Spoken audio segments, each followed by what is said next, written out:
प्रसिद्ध लेखिका एवं कवयित्री डॉक्टर साजिना खान की नई कविता संग्रह she walked anyway a collection of poems का भव्य लोकार्पण इंडिया हैबिटेट सेंटर नई दिल्ली के काश्वरीना हॉल में आयोजित किया गया।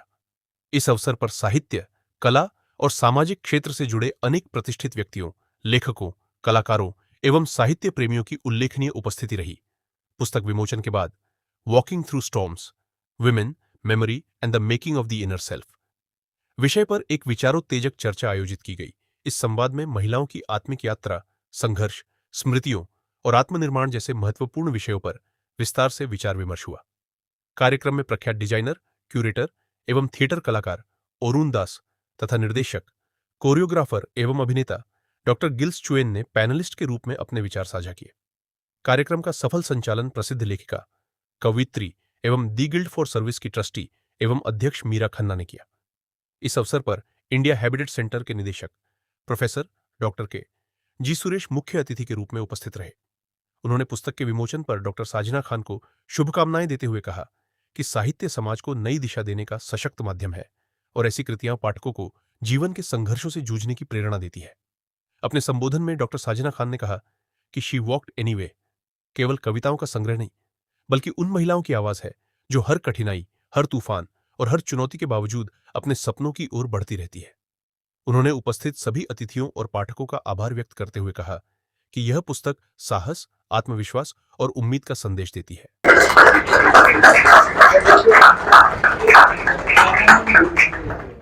मेरा नाम डॉक्टर साजिना खान है। ये मेरी 8वीं बुक लॉन्च है और मैं सिर्फ पोइट्री नहीं लिखती हूँ, एजुकेशन बुक्स भी लिखती हूँ। सो बहुत अच्छा लगा इंडिया हैबिटेट सेंटर में इन पैनलिस्ट के साथ बुक इनॉग्रेट करके, क्योंकि ये मेरी 8th बेस्ट सेलर है। एंड सबसे बड़ा मिशन इस बुक का ये है, not only to lead the Gen Zs but to tell them that irrespective of what happens in your life, we need to keep moving forward. The message is very clear that you might face uncertainties in your life, you might face challenges, and there's no external validations we need right now, because whatever is happening right now in India is a clear custodian that what Gen Zs or what today's generation has proven to us, we really need to move forward.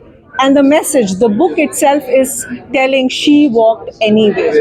तो जो आज हो रहा है यहाँ, जो जंतर मंतर पे या कहीं भी हो रहा है, जिस तरह का प्रोटेस्ट, जिस तरह का आंदोलन, वो क्लियर हमें प्रतीत करता है कि क्या हमें करना चाहिए और किस तरह हमें आगे ज़िंदगी को लीड करना चाहिए। आपको हम कहते हैं कि दुबई और इंडिया में रह के बहुत फ़र्क है, 3.5 घंटे मतलब 1.5 घंटे का फ़र्क तो है, लेकिन जिस तरह से आज की जेनजी कनेक्टेड है, चाहे वो यूएस हो, चाहे इंडिया हो, चाहे टर्की हो, जितना कि हम कभी सोच नहीं सकते थे उससे ज़्यादा कनेक्टेड है। So we are so well connected कि जो यहाँ जंतर मंतर पे हो रहा है वो हमें वहाँ पता होता है और उसका रिफ्लेक्शन हमारी राइटिंग में दिखता है। क्योंकि मैं एक ऑथर हूँ तो मैं सबसे पहले आके इस चीज़ को आगे प्रतीत करती हूँ, क्योंकि जो गलत है वो कहीं भी गलत है और उसके लिए आपको ये ज़रूरी नहीं है कि आप हिंदुस्तान में और जंतर मंतर पे ही खड़े हैं। अच्छा, मेरा अगला सवाल आपसे ये है, कवि की जिम्मेदारी होती है कि देश के सामने या जनता के सामने सच्चाई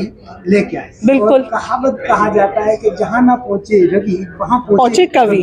बिल्कुल। तो आप जब ऐसी चीजें देखती हैं और जेनजी की आवाज उठा रही हैं, तो जेनजी ये जो अभी हाल फिलहाल में जो हुआ घटनाक्रम, अब इसको लेके आपने ये किताब लिखी है और इसमें या पहले से आपने तय कर रखा था कि ऐसा कुछ होगा तो उसके लिए जो है कुछ काम आएगी कविताएं, तो ये कविताएं आपने कैसे चुनी?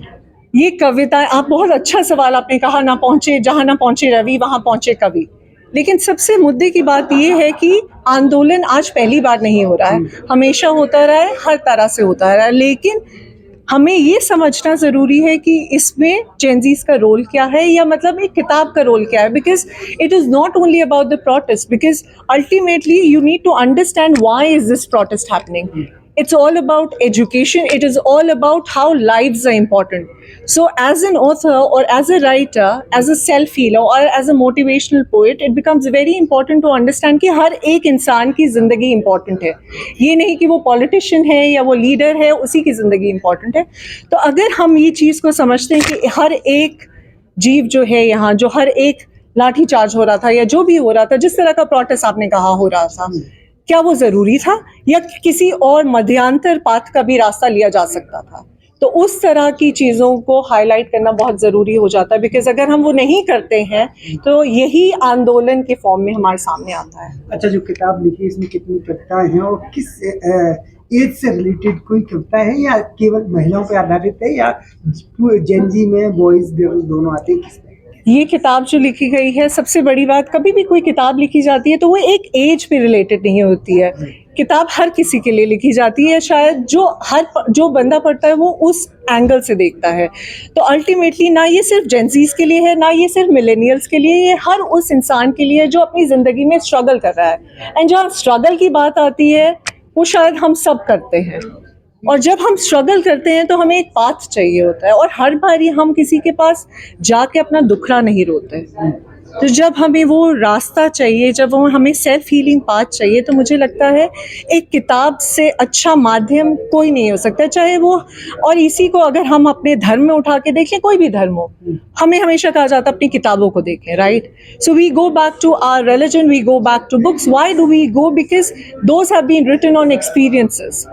अच्छा, मेरा एक सवाल आपसे रह गया, इस बार जी। हो सकता है मेरे कोई भी साथी जी। पूछे वो पूछे। ये जो किताब को पढ़ के क्या लग रहा है, जेनजी कितना बदलाव ला पाएंगे अपनी लाइफ में? आपने इस किताब के माध्यम से क्या कहना चाहती हैं जेनजी से? ये किताब अभी आए हुए 1 महीना नहीं हुआ है, 3 कैटेगरी में बेस्ट सेलर बन चुकी है, which is motivational, which is self healing, which is literature. So इन चीज़ों का क्लियरली एम्फेसिस है कि इस किताब को जो रिसेप्शन मिलनी चाहिए थी वो मिल चुकी है। बिकॉज जब जेंजीज या कोई भी इसे पढ़ता है तो उन्हें क्लियरली समझ में आता है कि कैसे आगे बढ़ना है। आज की डेट में एक मार्गदर्शक की ज़रूरत है, तो ये किताब एक उनके लिए मार्गदर्शक का रास्ता बन रही है। ये बुक कौन कौन से प्लेटफॉर्म पे अवेलेबल है, कहाँ से बुक मतलब मिलेगा? ये बुक अमेज़ॉन पे, फ्लिपकार्ट पे, वाइट फैल्कन पब्लिशिंग हाउस पे, हर जगह अवेलेबल है। अमेज़ॉन पे ग्लोबली अवेलेबल है। आज जो बुक लॉन्च किया गया इसमें चीफ गेस्ट कौन आए थे, पैनल पे कौन कौन, क्या क्या डिस्कशन किया गया, कौन कौन थे? आज का जो पैनल डिस्कशन था, we were focusing on women and how memoir is so important. Panelist में थे अरुण दास, डॉक्टर जेल चुलिया, एंड उसके बाद मॉडरेटर थी मीरा खन्ना, और चीफ गेस्ट से हमारे डॉक्टर KG सुरेश। इस किताब के बाद कोई नेक्स्ट प्रोजेक्ट हो जेनजी के ऊपर, या कोई जैसे अभी आपने लिखा है सी वॉक एनीवे, क्या ही वॉक एनीवे हो सकता है कभी?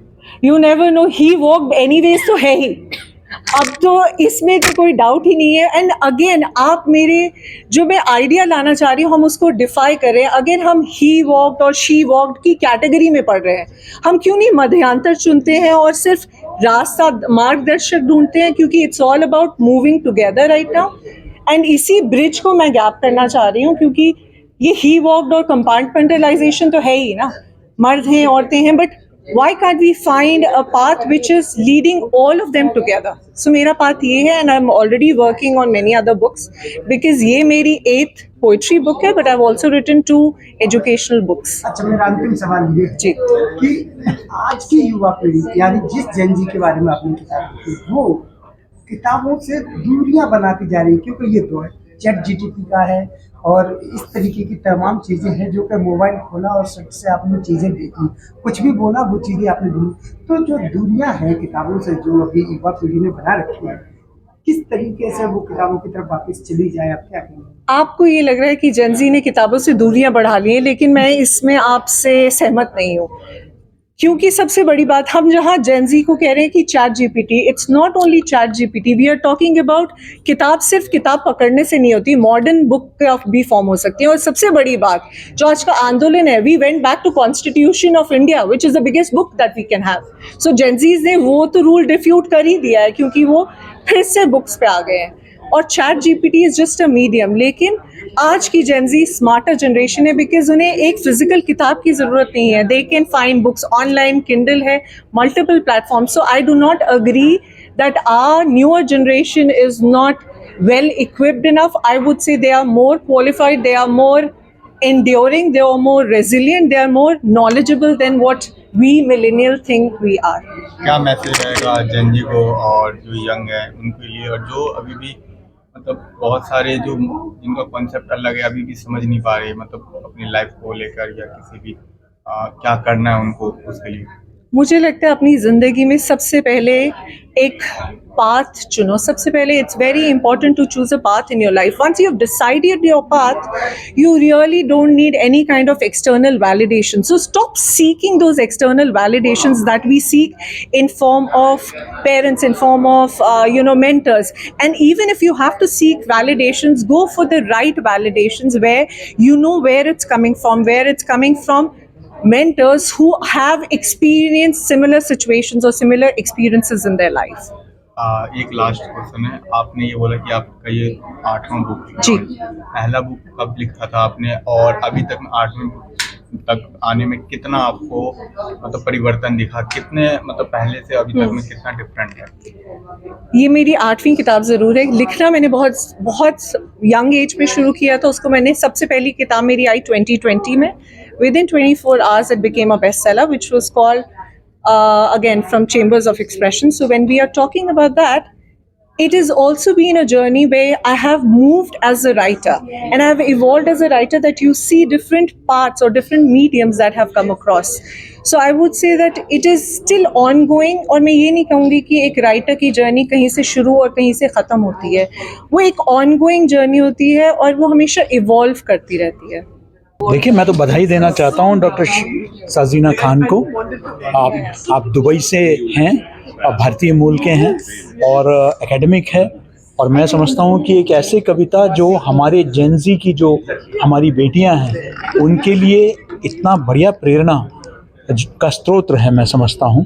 और मैं मुबारकबाद देता हूं उनको, और मुझे उम्मीद है कि इस किताब में जितनी भी कविताएं हैं उनसे हमारी बेटियों को ही नहीं, हमारे बेटों को भी प्रेरणा मिलेगी कि वो अपने जीवन को कैसे जिएं, स्वायत्त रूप से जिएं, स्वतंत्र होकर जिएं, अपनी जिम्मेदारी के साथ जिएं. मैं समझता हूं कि ये एक मोटिवेशनल बुक है, ये एक गाइड बुक है.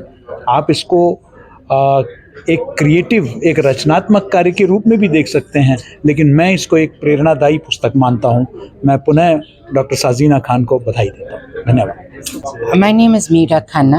I'm a writer, poet and a gender rights activist. I head the Guild of Service, which is an organization working for empowering of marginalized women and children. This particular book is interesting to me for two reasons. One, it is in a way feminist literature.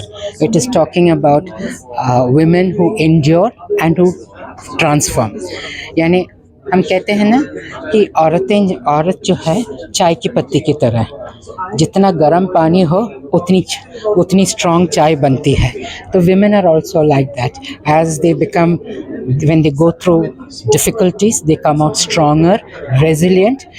And लेकिन इस किताब में resilience को कोई drama के तौर पे नहीं, कोई चिल्ला के वो रेजिलियंट नहीं बनी है. There is a dignity in her defiance. यानी what she says is, मुझे किसी की सहमति की ज़रूरत नहीं है, मैं अपनी सहमत खुद हूँ. So feminist literature as well as poetry, because I write poetry, दोनों तरफ से ये किताब बहुत ही इंटरेस्टिंग किताब है. और मैं चाहूँगी कि सभी पढ़ें, not just women and main, क्योंकि ये कहानी उन औरतों की है जो पर्सन से पर्सनैलिटी बन जाते हैं.